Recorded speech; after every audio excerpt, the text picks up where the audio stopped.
Fala, meu amigo e minha amiga, Vini Rodrigues na área. A gente continua falando sobre direito administrativo e eu peço a sua licença para mais uma vez acompanhar aí de perto, aí tá aí junto a você na sua residência, seja onde você estiver estudando, direito administrativo, que é a melhor disciplina do mundo. Vamos para cima. Olha só. Agora a gente vai continuar falando um pouquinho sobre noções de Estado e governo, a gente vai trocar ideia sobre divisão de poderes, falaremos sobre as fontes do direito administrativo e a gente vai avançando aqui no nosso conteúdo. Olha só, a administração pública e direito administrativo. Se liga no conceito. A administração pública, ela pode assumir diversas definições, diversos sentidos, conforme o contexto em que ela esteja naturalmente inserida. Fique ligado aqui o sentido subjetivo, o sentido orgânico, o sentido formal. Só para facilitar,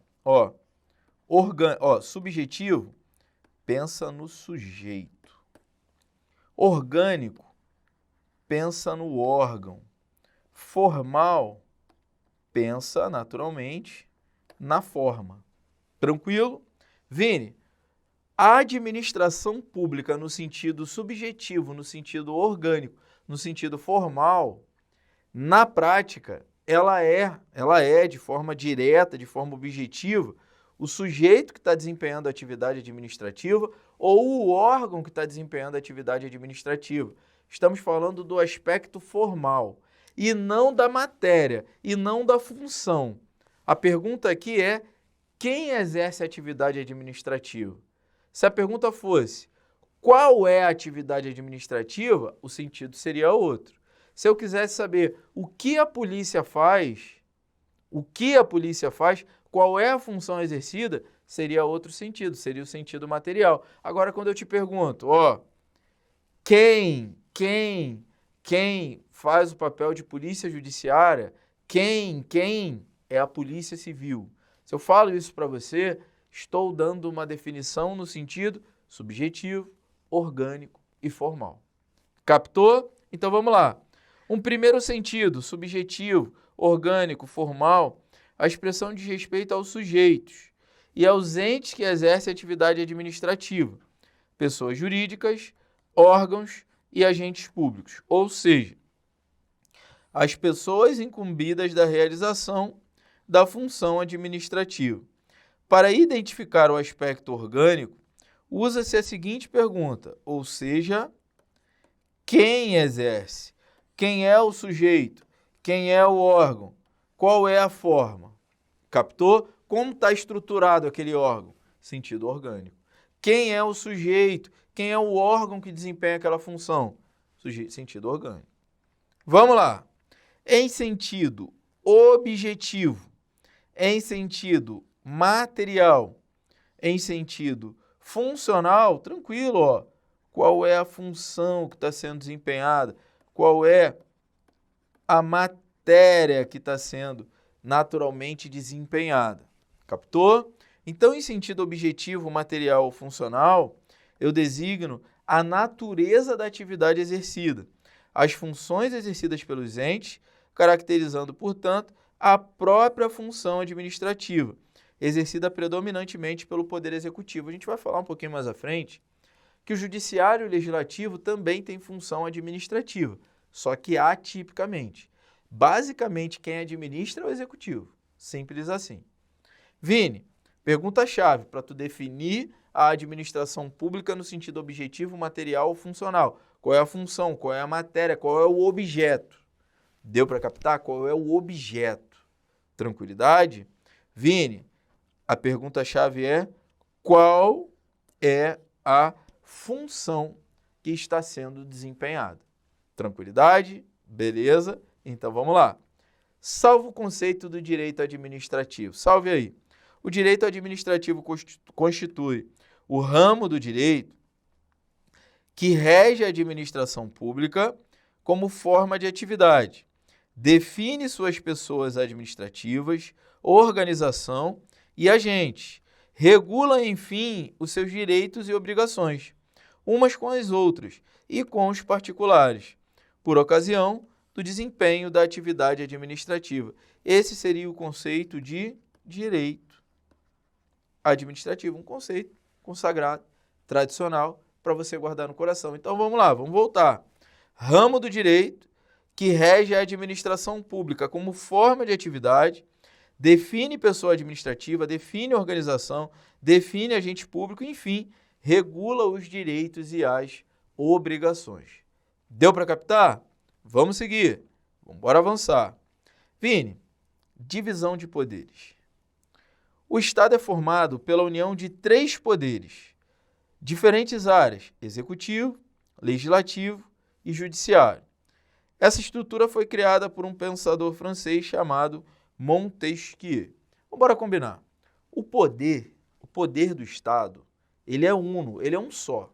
Mas por uma questão didática, por uma questão pedagógica, esse Barão de Montesquieu, ele desenvolveu essa teoria, dividindo a função estatal em 3 poderes: judiciário, executivo e legislativo.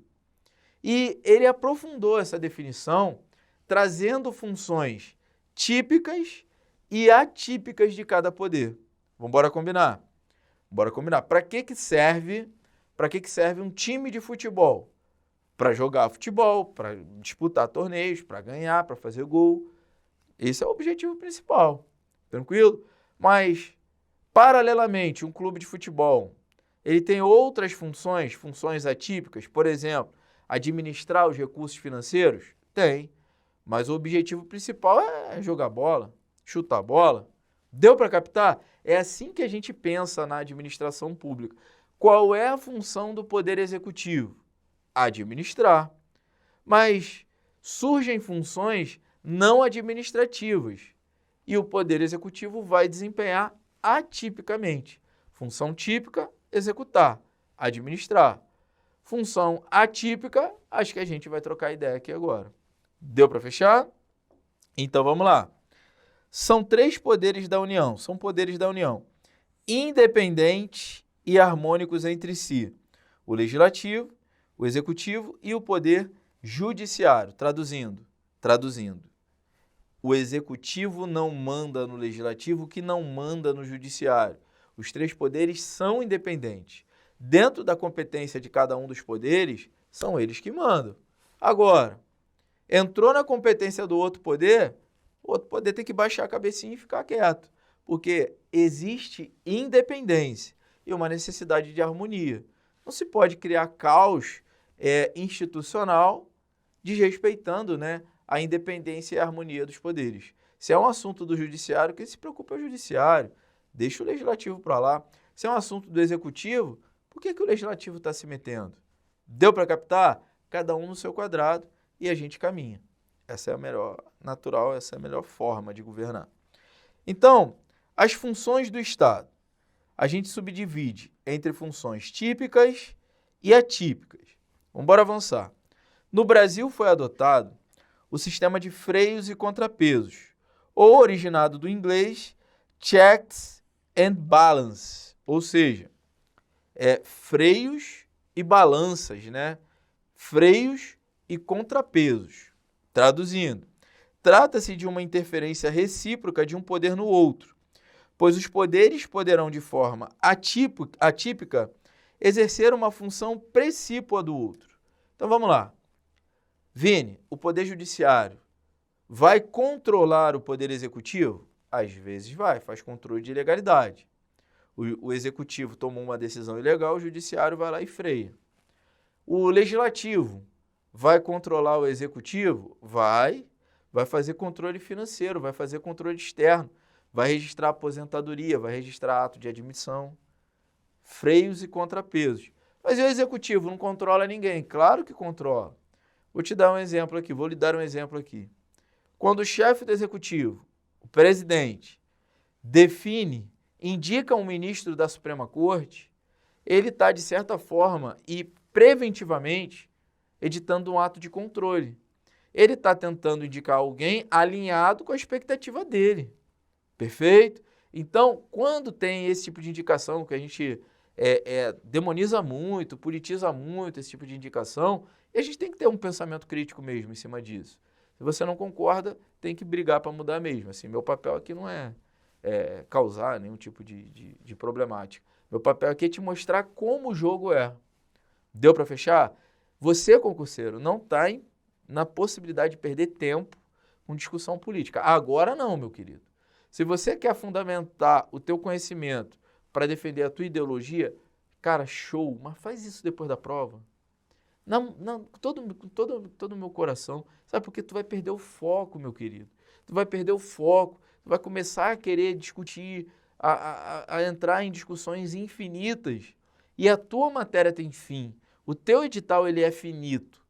Não tenta, nesse momento, invadir problemáticas, né, infinitas, sendo que você tem um tempo certo. Imagina, vai publicar o teu edital, você vai ficar na correria, porque não tem tempo para estudar, porque está perdendo tempo com questões que nunca vão ter fim. Deu para captar? Então vamos lá. Ó, o executivo controla, o judiciário que controla, o legislativo que controla, o executivo, sistema de freios e contrapesos. Checks and balance.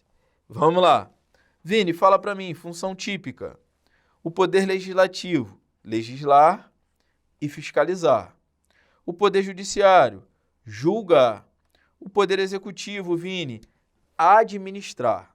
Tranquilidade? Poder executivo, administrar. Tranquilo? Então, para que existe um poder judiciário? Para que existe? Para julgar, irmão.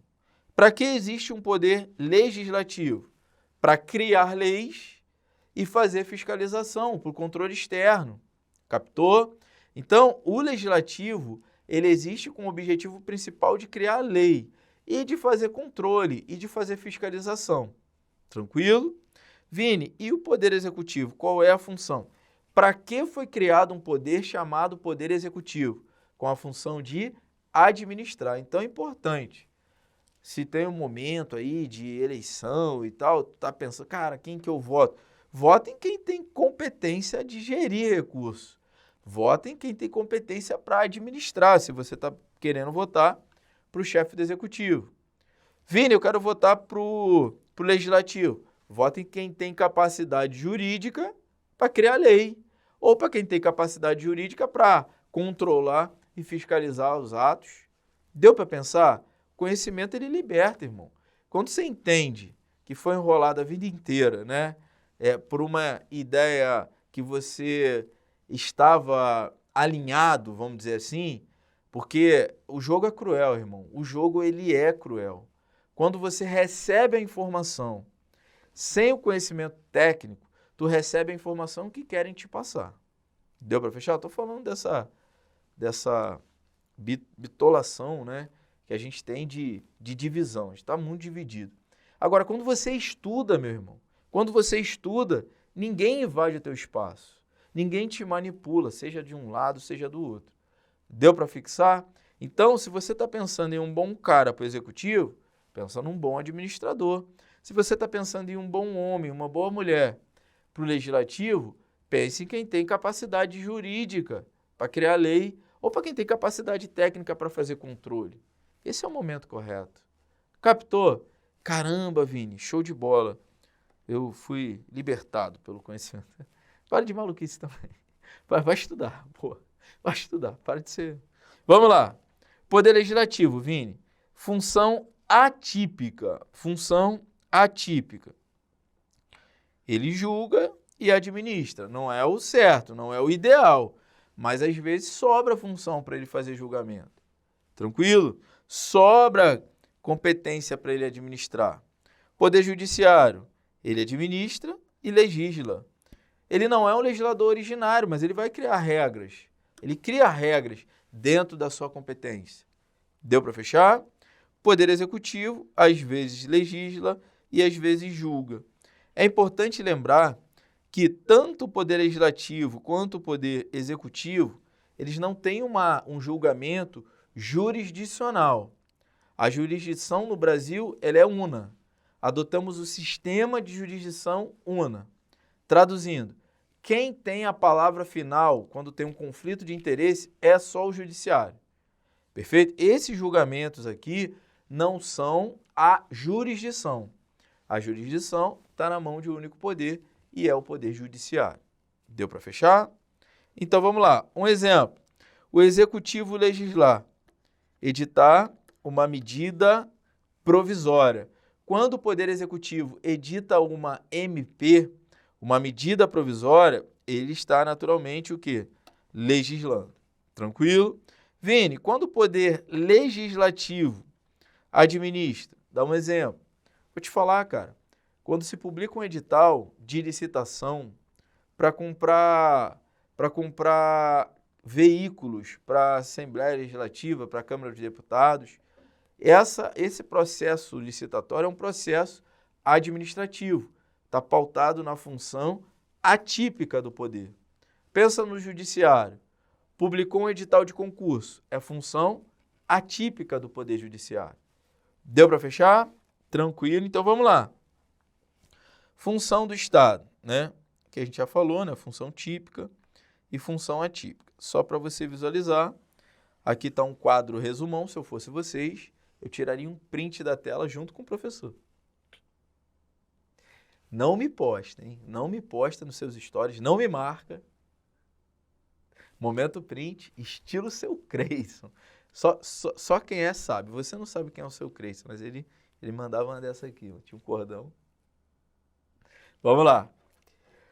O Brasil adotou o sistema de jurisdição una, no qual ao judiciário, eita lasqueira, é dada a missão de ser o aplicador da lei, independentemente do sujeito da relação litigiosa, seja nas causas que envolvam a administração pública ou seja nas causas de cunho privado. Não há outro órgão com poder jurisdicional. Adota-se o sistema de jurisdição una. Na sua casa, quem tem a palavra final? É você? É a sua esposa? Sua namorada? Sua mãe? Seu pai? Quem é que na sua casa detém a palavra final? Fala para mim. Quem tem a palavra final da sua casa? Quem tem? Na minha casa sou eu. Eu faço só com sim, senhora. Sim, meu filho, querido. Beleza? Eu que tenho a palavra final. Na administração pública, no Estado brasileiro, quem tem a palavra final é o Poder Judiciário. Mas, Vini, e se houver um conflito? A administração pública, o Poder Executivo, me aplicou uma pena de demissão. Ele me demitiu. Acabou aí? Não. Você pode levar aquele litígio administrativo para o Poder Judiciário decidir. Captou? Porque quem detém a palavra final é o Poder Judiciário e não é o Executivo. Então, guarde no seu coração. O sistema adotado no Brasil é o sistema de jurisdição una. Traduzindo, quem detém a palavra final é o Poder Judiciário. Captou? Tranquilo? Então, vamos lá. A lei não excluirá da apreciação do Poder Judiciário lesão ou ameaça de direito. É o princípio da inafastabilidade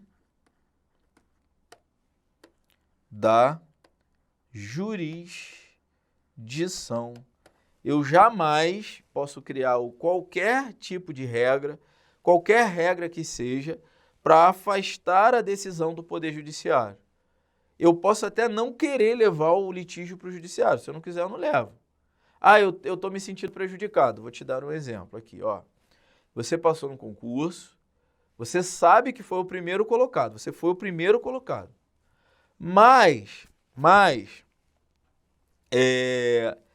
te nomearam ali, te colocaram na relação de classificação como terceiro colocado. Você tem a certeza que foi o primeiro. Absoluta. Mas como você ficou em terceiro e também entrou, Charlie e Mike, você não tá nem aí. Você não quer nem saber. Você falar, deixa essa droga para lá. Agora, se você quisesse levar aquela demanda para o judiciário, ele ia dar a palavra final. Agora, se você não quiser levar, o problema é seu. Deu para captar? Ou seja, o direito ele está ali para ser exercido. Tranquilo? A jurisdição ela é inerte. Ela não vai pegar a tua insatisfação e tomar uma decisão por você. Tranquilo? Agora, a partir do momento que você submeteu aquela tua insatisfação ao Poder Judiciário, é ele que dá a palavra final. Captou? Sistema de jurisdição una. Só o Judiciário detém a prerrogativa de dar a palavra final. A jurisdição é una no Brasil. Tranquilo? Beleza. Então vamos lá. Definição do mestre Eri Lopes Meireles. O sistema judiciário ou sistema de jurisdição única, também conhecido como sistema inglês e modernamente denominado sistema de controle judicial, é aquele em que todos os litígios de natureza administrativa ou de interesses exclusivamente privados são resolvidos pela justiça comum, ou seja, pelos juízes e tribunais do poder judiciário. Então, quem detém a jurisdição, quem detém a palavra final, quem resolve conflito é o Poder Judiciário. Tranquilo? Beleza? Então, vamos lá. Vamos dar algumas melhorias aqui. Vini, o que é o direito? É o conjunto de regras obrigatórias que disciplinam a convivência social e humana. Esse é o direito. São regras que eu sou obrigado a seguir e essas regras vão disciplinar a nossa convivência. Imagine se não houvesse regras de cunho obrigatório. Já é bagunçado. Imagina se não as houvesse. Deu para captar? Seria um caos total. Essas regras são chamadas normas jurídicas. As normas têm como características, coercibilidade, imperatividade ou atributividade e promoção à justiça. O objetivo dessas normas é promover justiça. Vini, fala aqui para mim, quais são as fontes do direito? Traduzindo, melhorando a definição, o que é uma fonte do direito? É de onde o direito vem, é de onde o direito surge. Uma fonte de água. Captou? De onde surge a água? De onde surge o direito? Deu para visualizar? Então, as fontes do direito, elas são de onde vai surgir o direito para quem quer exercer. Aqui no Brasil, a gente tem como fonte máxima a lei, a fonte primária, a fonte direta é a lei. Por quê, Vini? Vamos lá. Você comprou o curso preparatório aqui para o seu concurso, aqui no curso beta. Você comprou, você quer meter bronca aí. Deixa eu te falar. E se você comprou para ter aula e não tem aula? Você vai ficar chateado, não vai? Você vai se sentir lesado como consumidor. E como consumidor, você sabe que existe um Código de Defesa do Consumidor. Você sabe que lá tem direito seu. Ou seja, surgiu o direito para você do que está escrito num código, numa lei. A lei é a nossa principal fonte para o direito. Captou? Vini, costume é fonte para o direito? É. O que é o costume jurídico? É uma prática da sociedade reiterada. De tão reiterada, de tão repetida, de tanto se repetir, essa prática se tornou obrigatória. Então, fonte para o direito costume, um exemplo clássico é a fila. Você chega lá na administração pública, primeiro, você tem o direito de ser atendido primeiro, ainda que não exista uma lei. Você sabe que quem chega primeiro, normal, é uma regra social de tão reiterada, ela se torna obrigatória. Deu para captar? Então, do costume, ele é uma fonte secundária. Não havendo lei, a gente acaba buscando uma outra fonte para exercício de direitos. E o costume é uma fonte muito significativa. Captou? Vini, o que seria a jurisprudência? O que seria? É o conjunto de decisões judiciais repetidas, reiteradas, num mesmo sentido, para um mesmo rumo, fazendo com que aquela regra passasse a ser seguida, passasse a ser gerado um direito para o cidadão. Vou te dar um exemplo. Aborto é crime. Está lá no Código Penal. Agora, a jurisprudência entendeu, o Supremo Tribunal Federal entendeu, que se o feto é anencéfalo, ou seja, não tem atividade cerebral, a mãe pode abortar e a conduta não é tipificada como crime. Traduzindo, a morte, né, o aborto do feto anencéfalo, ele é possível, não vai tipificar a conduta como criminosa, mesmo não havendo uma lei expressando isso. Captou? Surge direito por conta de decisão jurisprudencial. Traduzindo, conjunto de decisões judiciais num mesmo sentido, num mesmo rumo. Captou? Tranquilão? Vini Boy, fala aí pra mim. Doutrina jurídica. Doutrina. Eu comecei a aula aqui com algumas definições doutrinárias. Eli Lopes Meireles, vou falar da Maria Silva Zanella de Pietro. Surge direito para você, concurseiro do meu Brasil, do meu Deus do céu. Surge direito para você do que está escrito nos livros dos grandes pensadores brasileiros, dos grandes pensadores administrativistas. Professor Rafael Carvalho, professores, né, Vicente Paulo e Marcelo Alexandrino, grandes nomes que escreveram grandes obras jurídicas vão gerar direito para quem estiver envolvido em situações que eles descreveram nas obras. Vou te dar um exemplo. Você marcou na prova uma questão que você leu no livro da de Pietro, da Maria Silva Zanella de Pietro, só que a banca tem uma posição contrária. Só que a banca, ela não leu o livro da professora de Pietro e colocou algo que nem existe em outra doutrina.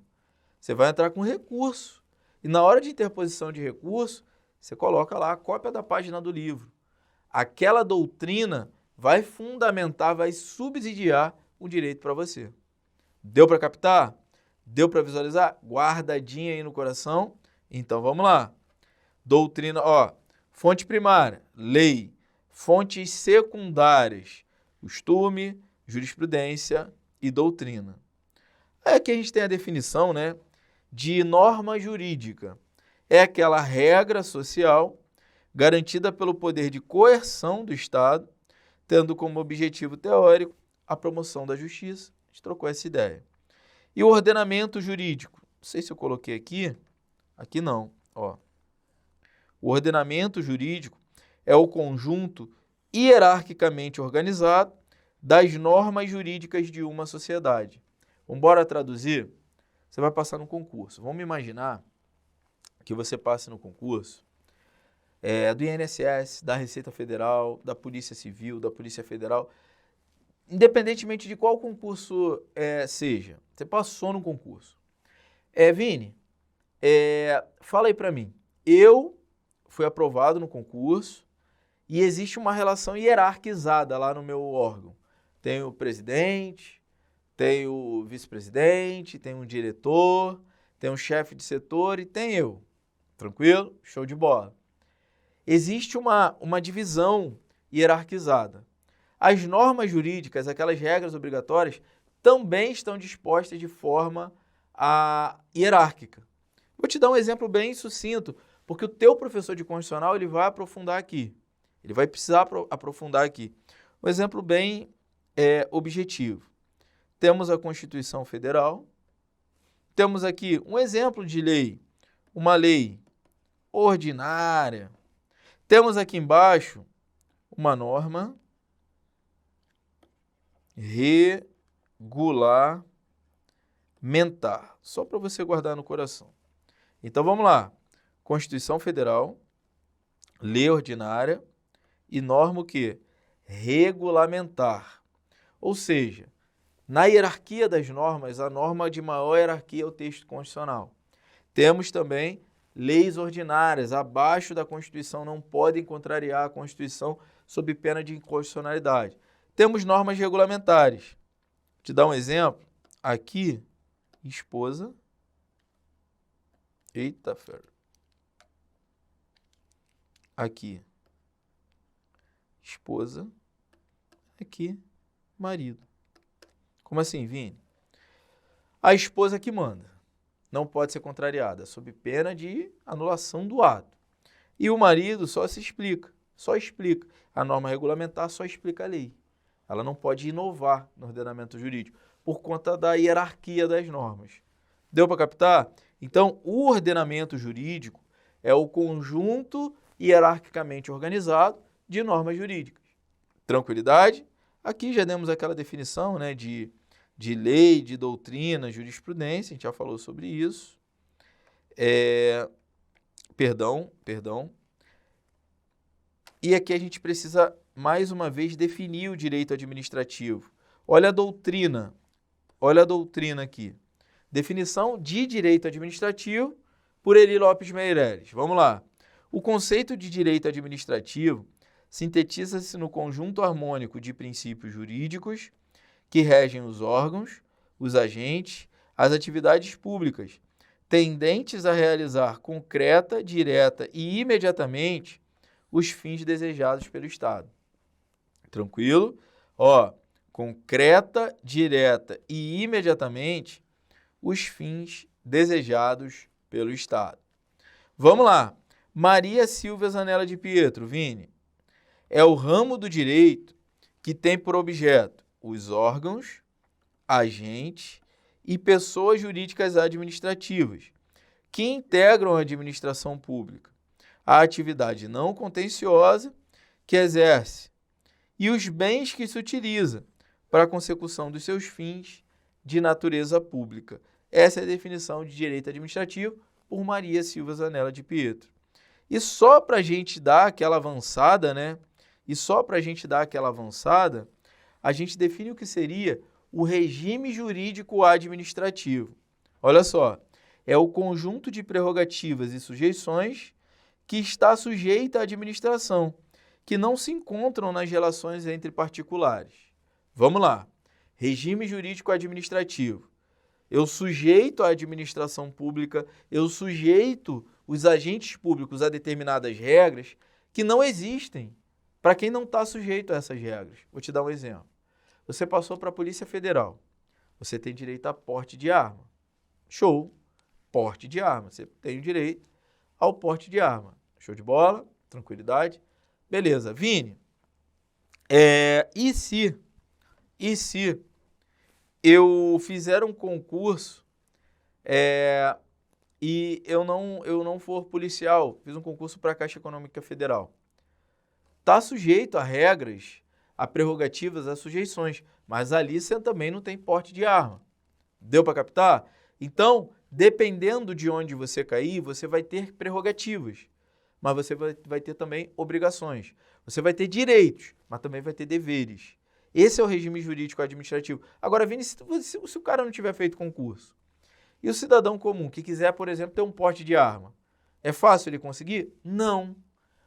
Porque ele não está sujeito àquelas prerrogativas que um policial federal tem. Deu para visualizar? Então, regime jurídico administrativo é o conjunto de prerrogativas e sujeições. É o conjunto de direitos e obrigações que existem na administração pública e que não existem nas relações entre particulares. Ao mesmo tempo que as prerrogativas colocam a administração na posição de supremacia em relação ao particular, com o objetivo de atingir o benefício da coletividade, as restrições limitam a sua atividade e determinam fins e princípios que, se não observados, implicam desvio de poder e consequente nulidade dos atos administrativos. O conjunto de prerrogativas e restrições constitui o regime jurídico administrativo. Existe no serviço público, não existe entre particulares. Tranquilidade? Eu vou ali, mas eu já volto. Um beijo, não me abandone. Tchau, tchau.